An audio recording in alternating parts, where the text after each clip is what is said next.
Magandang hapon sa ating lahat. Narito update sa magiging lagay na ating panahon. Patuloy pa rin po nakaka-apekto yung shear line o yung salubungan ng malamig at mainit na hangin sa may silangang bahagi ng Northern Luzon area. Ito pa rin yung magdudulot ng mga kalat-kalat na mga pag-ulan, mga pagkidlat at pagkulog sa may bahagi po ng Cagayan or sa mainland Cagayan, Isabela, pati na rin sa Aurora at sa Quirino. Kaya doble ingat po sa ating mga kababayan dahil posible po dyan yung malakas na buhos ng pag-ulan na magdudulot ng mga pagbaha at mga pagguho ng lupa.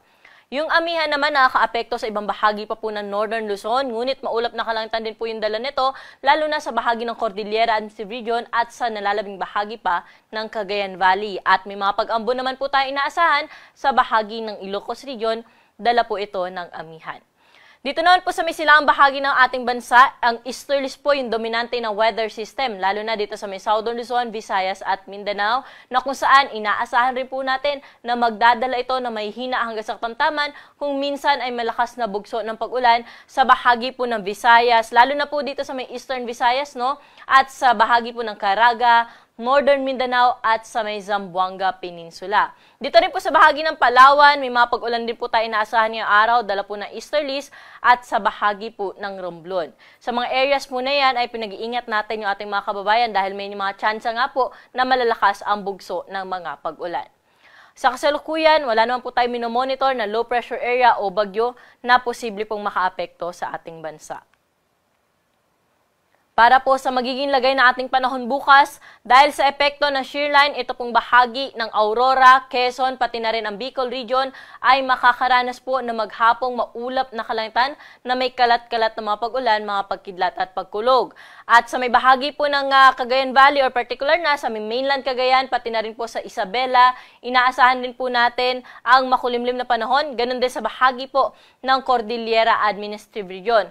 Makulimlim ang panahon na inaasahan sa mga nabanggit na lugar bukas at may kasamang mahihina hanggang sa katamtaman ng mga pag-ulan, dala rin ng amihan. Sa nalalabing bahagi ng Northern at Central Luzon ay generally maulap po rin ang kalangitan bukas o medyo makulimlim din po ang panahon bukas, ngunit ang mga pag-ulan lamang ay mahihina lamang o mga pag-ambon, dala rin ito ng amihan. Dito na po sa atin sa Kamaynilaan, pati na rin sa ibang bahagi pa ng Luzon, ay generally maaliwalas pa rin po yung ating umaga hanggang tanghali. Hapon at gabi maging handa pa rin sa posibilidad ng mga saglitang buhos ng mga pag-ulan, dala rin po ito ng easterlies. Temperatura natin bukas dito sa Kamaynilaan ay nasa around 23 to 30 degrees Celsius. Sa mga pupunta ng Baguio City, 15 to 22 degrees. At sa mga pupunta rin po sa Tagaytay ay nasa around 22 to 29 degrees Celsius. Sa Lawag naman, 24 to 30 degrees agwat ng temperatura at sa Tugigaraw, 22 to 28 degrees Celsius. Dahil nga maulan din sa Legazpi, nasa around 25 to 28 degrees lamang yung agwat ng temperatura. Sa may Palawan naman at or particular na sa Puerto Princesa at sa Kalayaan Islands, nasa around 32 degrees ang maximum temperature bukas. Sa mga kababayan naman po natin sa Kabisayaan, lalo na po dito sa may Eastern Visayas, inaasahan pa rin po natin dyan yung may hina hanggang sa katamtaman kung minsan malakas na bugso ng pag-ulan. Dala po ito ng easterlies, kaya doble ingat pa rin po sa ating mga kababayan dyan. At ganoon din po sa may bahagi ng Dinagat Islands at Surigao del Norte, may inaasahan rin po tayo mga posibleng malalakas na mga buhos ng pag-ulan simula po bukas. Ngunit sa nalalabing bahagi ng Visayas at ng Mindanao, generally fair weather condition po ang magiging lagay ng panahon bukas. Ngunit maging handa tayo dahil posible po yung mga pag-ulan lalo na sa hapon at sa gabi. Temperatura natin sa Iloilo ay mula 25 to 31 degrees, Metro Cebu 26 to 30 degrees Celsius at sa Tacloban 25 to 28 degrees Celsius. Sa Cagayan de Oro 23 to 30 degrees sa agwat ng temperatura, ngunit sa Metro Davao aabot pa rin sa 33 degrees ang maximum temperature at 32 degrees naman sa may bahagi ng Zamboanga City.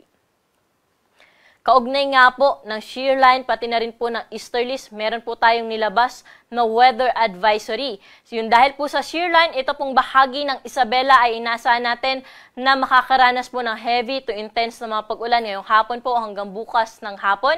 At may mga moderate to heavy rains din po tayo inaasahan dala ng shear line sa may Cagayan, Quirino at sa Aurora. Dahil naman sa easterlies, may moderate to heavy rains or around 50 to 100 millimeters of rainfall po tayong naasahan sa bahagi ng Catanduanes, Albay, Sorsogon, Northern Samar, Samar, Eastern Samar, Biliran, Leyte, Southern Leyte, Dinagat Islands at Surigao del Norte. Sa mga nabanggit na lugar po na apektado nitong shear line at intertropical convergence zone, pinag-iingat po natin yung ating mga kababayan at pinaghahanda sa posibilidad po na malalakas na buhos ng pag-ulan, lalo na po yung nakatira sa low-lying areas at sa bulubunduking lugar dahil nga sa malakas na mga pag-ulan, posible po sila makaranas ng mga pagbaha at mga pagguho ng lupa. At patuloy ho kayong mag-antabay sa ating mga updates na inilalabas, lalo na po sa ating social media accounts na kung saan nagpo-post po doon yung ating mga regional services divisions ng kanilang rainfall advisory o mga heavy rainfall warnings.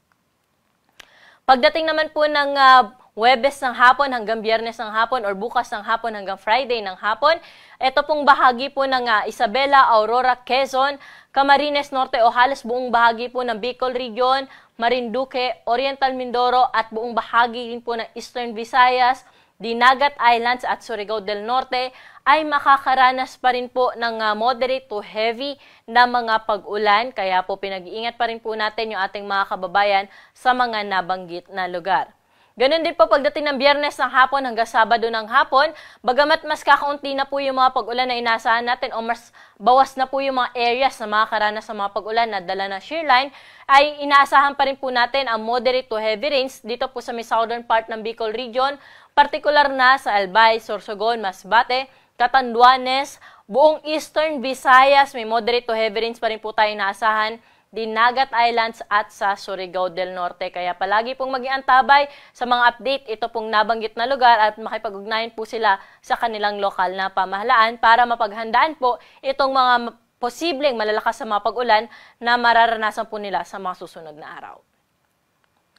Sa mga kababayan naman po natin na maglalayag, hindi pa rin po natin pinapayagang pumalaot yung ating mga kababayan na pumalaot sa may baybayin po ng Batanes at sa Cagayan, pati na rin po sa Isabela. Kaya po, kapag may gale warning tayo, hindi nga po natin nahayaang pumalaot yung ating mga kababayan mga isda, pati na rin yung may maliit na sakyang pandagat, dahil sa inaasahan nating malalaki at matataas na mga pag-alon, posible pong umabot sa 4.5 meters ang wave height. Sa ibang baybayin po ng Northern at Central Luzon area ay posible rin po yung moderate to rough na sea condition, kaya po doble ingat sa ating mga kababayan na papalaot. Sa ibang baybayin na ating karagatan, magiging banayad hanggang sa kaptaman lamang ang mga pag-alon. Para naman sa ating 3-day weather outlook, dito po sa Kamaynilaan, for the next 3 days, posible po yung may hinang mga pag-ulan o mga pag-ambon, lalo na po sa madaling araw, dahil sa inaasahan natin panibagong bugso ng amihan. Sa may Baguio City naman, makulimlim ang panahon for the next 3 days o hanggang weekend po ito at may kasamang may hina hanggang sa tamtaman ng mga pag-ulan, dala rin ng amihan. Ganon din po sa bahagi ng Legazpi City na kung saan hanggang weekend magpapatuloy po yung mga pag-ulan na kanilang nararanasan, kaya ingat po sa mga nakatira sa bahagi po ng Bicol Region, partikular na sa may Legazpi City. Sa Kabisayaan naman po, dahil sa epekto nitong shear line ay inaasahan po natin na hanggang Sabado magiging maulan ang buong bahagi po ng Kabisayaan. At pagdating ng Linggo, improving weather condition nasa natin sa Metro Cebu pati na rin sa Iloilo. Pero sa Tacloban o sa Eastern Visayas ay may mga light to moderate to the times heavy rains pa rin po tayong inaasahan. Dala pa rin po ito ng shear line. Sa Metro Davao naman, pati na rin po sa Cagayan de Oro at Zamboanga City for the next 3 days, wala tayong inaasahan dyan na malawak ang mga pag-ulan, ngunit posible pa rin po yung mga thunderstorms sa hapon at sa gabi. At ang araw po natin dito sa Kamaynilaan ay lulubog sa 6:02 ng gabi at muli po itong sisikat bukas ng 6:18 ng umaga. Para sa karagdagang impormasyon ukol sa lagay nating panahon, mangyaring i-like at i-follow kami sa aming social media account sa DOST_Pag-asa at bisitahin na aming website sa pag-asa.dost.gov.ph. At yan po yung latest dito sa Weather Forecasting Center. Ako po si Ana Cloren Horda. Magandang hapon po.